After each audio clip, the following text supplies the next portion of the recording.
My wife invited me to an important business dinner with a potential Chinese partner. I smiled, nodded, and played the role of the supportive husband perfectly. What she didn't know was that I understood every single word of Mandarin. And when I heard what she told that client about me, everything changed forever. But let me start from the beginning. My name is Michael, and for 14 years I thought I had a solid marriage. Not perfect, but solid enough. My wife, Rebecca, worked as a senior director at a software company in Austin. I worked as a project manager at a mid-sized consulting firm. Nothing flashy, but I enjoyed it. We lived in a comfortable house in the suburbs, took one vacation a year, and from the outside, we probably looked like we had it all together. But somewhere along the way, things had shifted. I couldn't pinpoint exactly when it started. Maybe it was when Rebecca got her promotion 4 years ago. Maybe it was gradual, so slow I didn't notice until I was already living in a different marriage than the one I thought I had. Rebecca became busier, more driven. At least that's what she told me. She worked late, traveled for conferences, and when she came home, she was either on her laptop or too exhausted to talk. Our conversations became transactional. Did you schedule the car maintenance? Don't forget we have brunch with the Millers on Sunday. Can you handle calling the plumber? I don't have time. I told myself this was normal. This was what happened after more than a decade of marriage. The spark fades, the routine takes over, and you just make it work. I pushed down the hollow feeling that crept in during quiet evenings when she was locked in her home office, and I sat alone, scrolling through my phone. About 2 years ago, I stumbled onto something that changed everything. I was browsing online one restless night when an advertisement appeared for a free trial of a language learning platform, Mandarin Chinese. I'd taken 2 semesters of it back in college, back when I was a different person with different aspirations. I'd loved it. The complexity, the beauty, the way it opened up an entirely different worldview. But then, I met Rebecca, got married, started working, and that dream got filed away in the mental drawer labeled Impractical Hobbies from Your 20s. That night, lying in bed while Rebecca typed away on her laptop beside me, I downloaded the app, just out of curiosity, just to see if I remembered anything. I remembered more than I expected. The characters came back easily, then the tones. Within weeks, I was completely hooked. Every evening, while Rebecca worked late or watched her industry podcasts, I would sit at the dining table with my headphones in, working through lessons. I subscribed to language exchange apps, started watching Chinese dramas with subtitles, then eventually without them. I didn't tell Rebecca. Not because I was hiding it exactly, but because I'd learned not to share things she would brush off. 4 years earlier, I'd mentioned wanting to take a woodworking class. She'd laughed, not cruelly, but in that way that made me feel foolish. Michael, you can barely hang a picture frame straight. You don't need a class for a hobby you'll never pursue. Besides, when would you even have time? After that, I learned to keep my interests private. It was easier than defending them. So Mandarin became my secret, my private world. And I excelled at it. Genuinely excelled.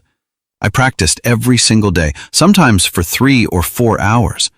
I video chatted with tutors online, joined virtual study groups, even started reading intermediate novels. By the time 18 months had passed, I could understand conversational Mandarin quite fluently. Not perfectly, but well enough to follow television shows, understand podcasts, and hold substantial conversations with my tutors. It felt like reclaiming a piece of myself I'd abandoned. Every new character I learned, every grammar pattern I mastered, felt like evidence that I was still capable of growth, still someone beyond just Rebecca's husband. Then one evening in early October, Rebecca came home earlier than usual. She actually seemed energized, alive in a way I hadn't seen in months. "Michael, excellent news," she said, dropping her briefcase on the kitchen counter where I was making dinner. "We're on the verge of finalizing a partnership with a Chinese tech firm. This could be massive for us. The founder is visiting next week, and I'm taking her to dinner at Jade Garden. You'll need to come." I looked up from the vegetables I was chopping. "Me? To a business dinner?" "Yes. Ms. Chen specifically asked if I was married. Chinese business culture. They value knowing you're stable, family-oriented. It's good for appearances." She opened a bottle of sparkling water, poured herself a glass. "You'll just need to look presentable, smile, be charming. You know, the usual." Something about the way she said "the usual" irritated me, but I pushed it aside. "Sure, of course. When?" "Next Wednesday, 7 p.m. Wear that charcoal suit, the one with the narrow lapels. Professional, but approachable." "And Michael?" She turned to look at me directly for the first time that evening. "Chen doesn't speak much English. I'll be handling most of the conversation in Mandarin. You'll probably be fairly bored, but just smile through it, okay?" My heart jumped. "You speak Mandarin?" "Picked it up working with our Shanghai office over the years. I'm quite fluent now." There was an unmistakable pride in her voice. "It's one of the reasons they're considering me for the vice president role. Not many executives here can negotiate in Mandarin." She didn't ask if I spoke it, didn't wonder if I might have any knowledge or interest. Why would she? In her mind, I was just the husband who would smile and look presentable while the important people talked. I turned back to my cutting board, my hands moving on autopilot. "That sounds great, honey. I'll be there." After she left the room, I stood at the counter, my mind racing. An opportunity had just landed in my lap. A chance to actually understand a conversation Rebecca thought was private. To hear how she really spoke, how she presented herself, how she talked about our life when she thought I couldn't understand. Part of me felt guilty for even thinking this way, but a bigger part of me, the part that felt increasingly invisible in my own marriage, wanted to know, needed to know. The week dragged by. I spent every spare moment refreshing my business Mandarin vocabulary, practicing formal speech patterns, making sure I'd be able to follow a professional conversation. I didn't know what I expected to hear, maybe nothing significant. Maybe I was overthinking everything, being paranoid, looking for problems that weren't there. Wednesday arrived. I wore the charcoal suit as requested, paired it with a conservative tie and polished shoes. I looked at myself in the mirror and saw exactly what Rebecca wanted. A presentable husband who wouldn't embarrass her in front of important clients. Hey, if you're enjoying this story so far, please hit that like button and subscribe. It really helps the channel grow. Now, back to what happened next. The restaurant was in downtown Austin, elegant and expensive, the kind of place with a reservation list weeks long. Rebecca had used the company account to secure a table. We arrived 20 minutes early. Rebecca checked her appearance in a compact mirror, adjusted her already perfect blazer. "Remember," she said as we walked in, "just be pleasant. Don't try to participate in the business discussion.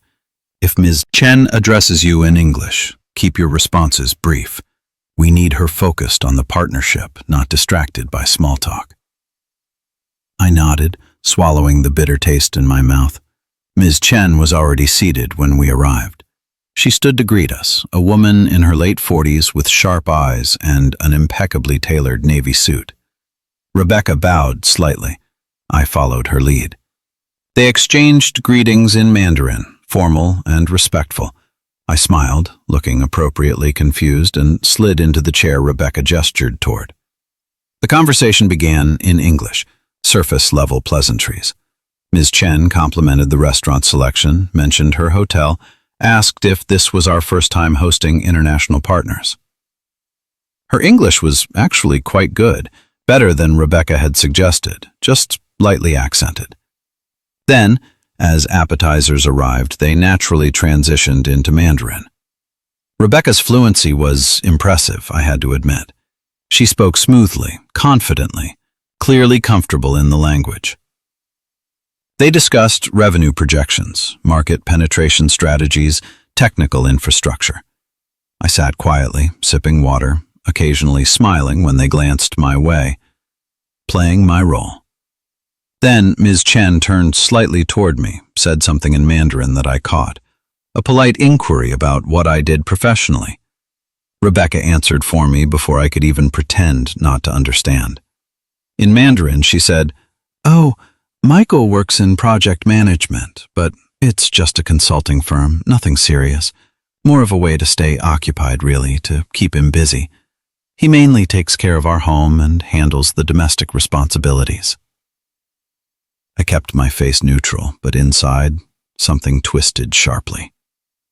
A way to stay occupied? I'd worked in project management for 16 years, had led successful initiatives, built strong client relationships. But she'd just dismissed my entire career as a distraction to keep me busy. Ms. Chen nodded politely and didn't press further. The dinner continued. Multiple courses arrived, each beautifully presented. I ate slowly, stayed quiet, and listened. Really listened. Rebecca was different in Mandarin, more aggressive, more self-promoting. She exaggerated her role in company successes, took credit for team achievements, painted herself as more central to the organization's growth than she actually was. It wasn't egregious, but it was noticeable. The Rebecca speaking Mandarin was a slightly inflated version of the Rebecca I knew. Then the conversation shifted.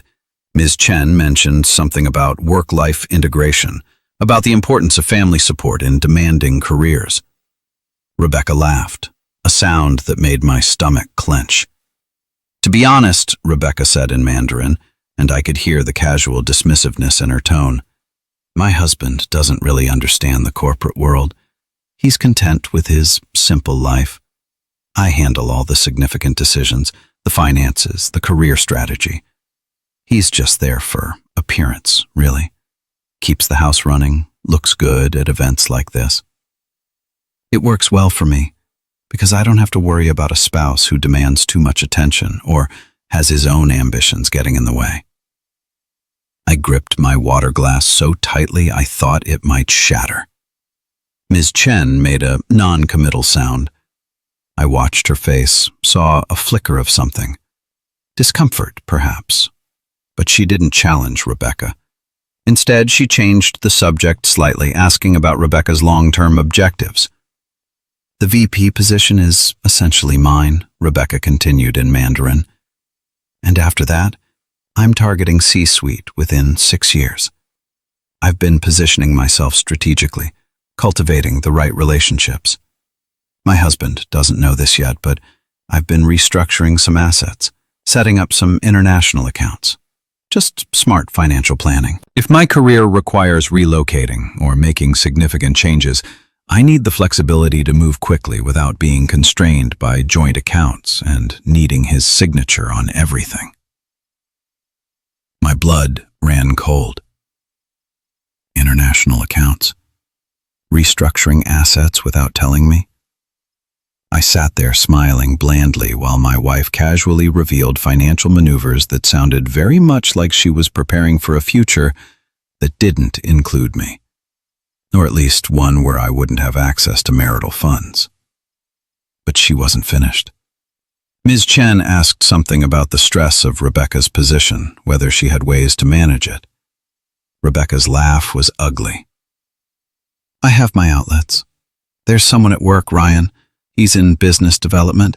We've been involved for about 8 months now. My husband has no idea. Honestly, it's been beneficial for me. Ryan understands my world, my ambitions. He's ambitious too. We strategize together, make plans. It's refreshing after coming home to someone who can't discuss anything more complex than what's for dinner." I sat perfectly still. My face felt frozen. Inside, I was shattering into 1,000 pieces. But years of learning to be accommodating and quiet and pleasant kept me in my chair, kept the smile on my face, kept my hands from shaking visibly. An affair. International accounts. Dismissing me as too simple to understand her world, calling my career a distraction, reducing me to a decorative object who managed the house and looked presentable. 14 years of marriage, and this was how she saw me. This was what she said when she thought I couldn't understand. Ms. Chen was definitely uncomfortable now. I could see it in the way she shifted, the way she redirected the conversation back to neutral business topics. She was too polite to call Rebecca out, but her responses became more clipped, more formal. The dinner ended. We said our goodbyes in the restaurant entrance. Ms. Chen bowed to me, said in careful English, "It was a pleasure meeting you, Mr. Michael. I wish you well." Something in her eyes, a softness, made me wonder if she understood more than she'd revealed, if she'd been as disturbed by Rebecca's words as I was. The drive home was quiet. Rebecca seemed pleased with herself, humming along to the radio. "That went well," she said. "I think we're going to close this deal." Chen seemed impressed. "That's wonderful," I said, my voice sounding hollow to my own ears. At home, Rebecca kissed my cheek absently, told me she had reports to review, and disappeared into her office. I walked upstairs to our bedroom, closed the door, and stood in the silence. Then I pulled out my phone and did something I never thought I'd do. I called Marcus. Marcus had been my college roommate, my closest friend before life and distance and Rebecca's subtle discouragement of my friendships had pulled us apart. He'd become a family law attorney, had been through his own divorce 7 years ago. We'd reconnected on social media recently, exchanged a few messages, but I hadn't told him anything real about my life. "Michael?" he answered on the second ring, surprise in his voice. It was almost midnight. "Yeah," and my voice broke on that single word. "I need a lawyer." We talked for 3 hours. I told him everything. The dinner, the conversation in Mandarin, the international accounts, the affair, the years of feeling diminished and dismissed. He listened without interrupting, his legal mind clearly processing what I was telling him. "First," he said when I finished, "I need you to breathe. Can you do that for me?" I breathed. "Second, you need to understand that what she's doing with those international accounts could be illegal, definitely unethical. If she's concealing marital assets in anticipation of a divorce or just to maintain control, that's financial fraud. We can use that."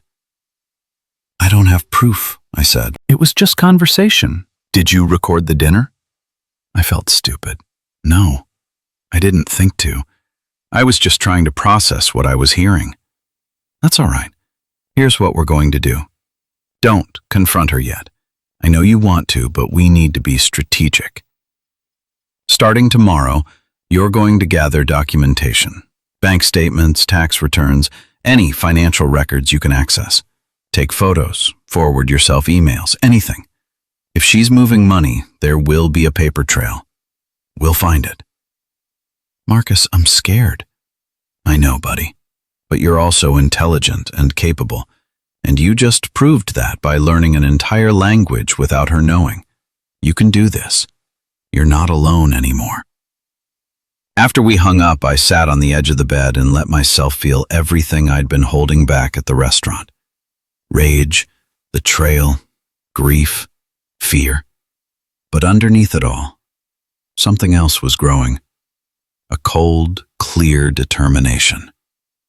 I wasn't going to be the supportive husband anymore.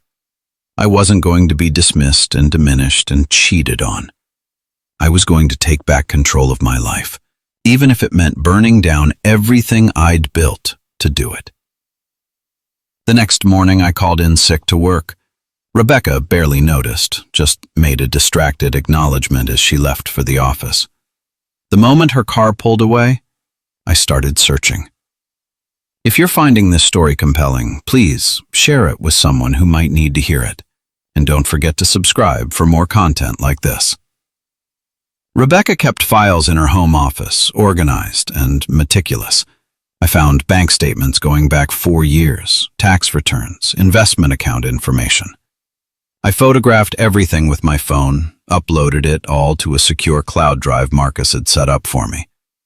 And there it was. 3 accounts I'd never seen before, all showing regular transfers.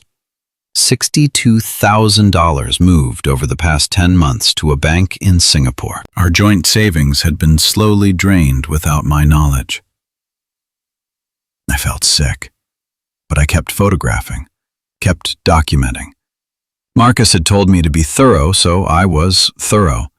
I found emails, too, printed and filed away, correspondence about investment properties I didn't know we owned, or rather, that she owned. Everything was in her name only. And then I found the emails to Ryan. She'd been careless, printing some exchanges, probably to reference dates or figures. But the content was damning. Romantic, sexual, making plans for a future that clearly didn't include me. Once I've dealt with the Michael situation, one email read, "We can stop hiding." The Michael situation. That's what I'd become. A problem to be dealt with. I spent 7 weeks quietly gathering evidence, living with a woman I now saw clearly for the first time. Every smile was a lie. Every casual touch made my skin crawl. But I played the role. I cooked meals, asked about her day, pretended nothing had changed. Marcus was building the case.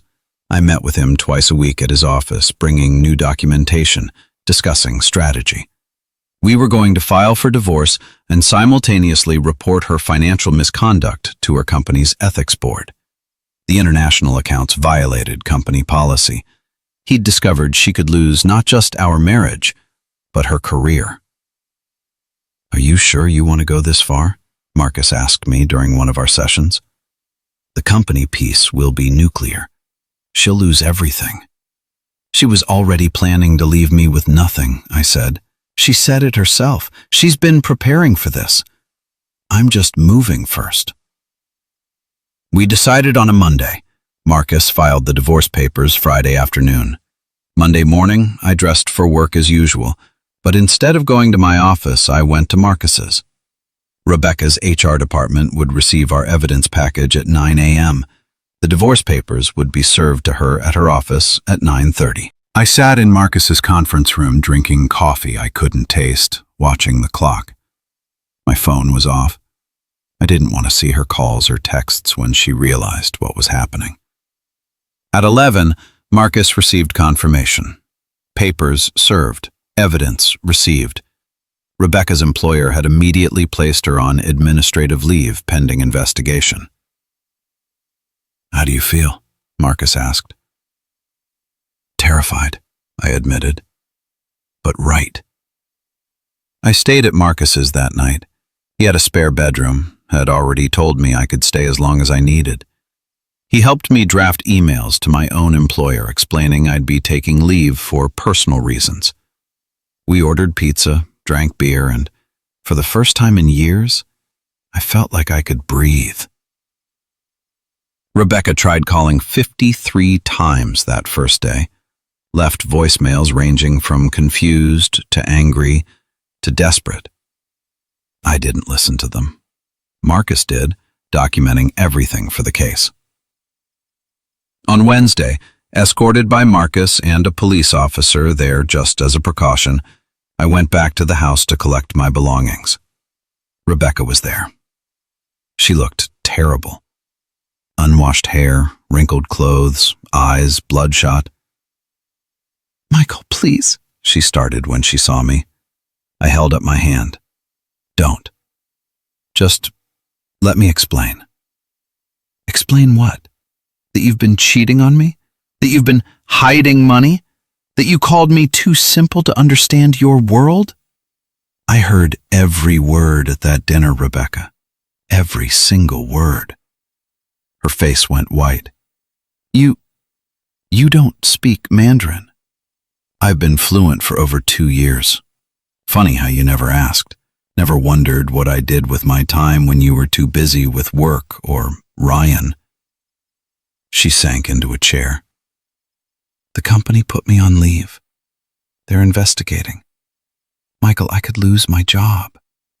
That's not my problem anymore. I started walking toward the stairs, toward our bedroom, where I needed to pack. Wait, her voice was desperate. We can fix this. Marriage counseling. I'll end things with Ryan. We can work through this.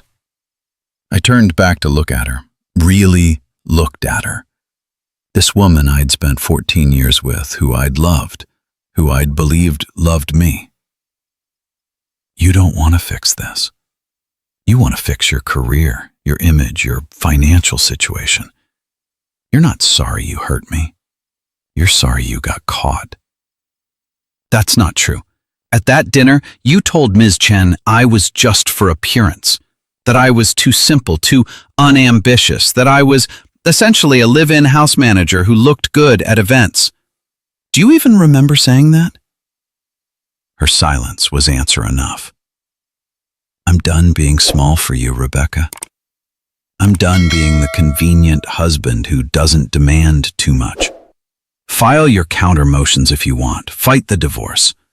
But you're not going to win, and you're not getting away with hiding our assets. I spent 3 hours packing. She didn't try to stop me again, just sat in that chair staring at nothing. The divorce took 9 months. Texas law had certain waiting periods, and we spent those months negotiating the settlement. Rebecca's company investigation found sufficient evidence of ethical violations. They terminated her employment. She found another position eventually, but at a lower level, lower salary. The international accounts had to be disclosed and divided. The properties I didn't know about became part of the marital assets. In the end, I walked away with half of everything she'd tried to hide, plus spousal support for 4 years while I rebuilt my own career. But the best part, the thing I never saw coming, happened about 3 months into the divorce process. Ms. Chen reached out through LinkedIn. Her message was brief but warm.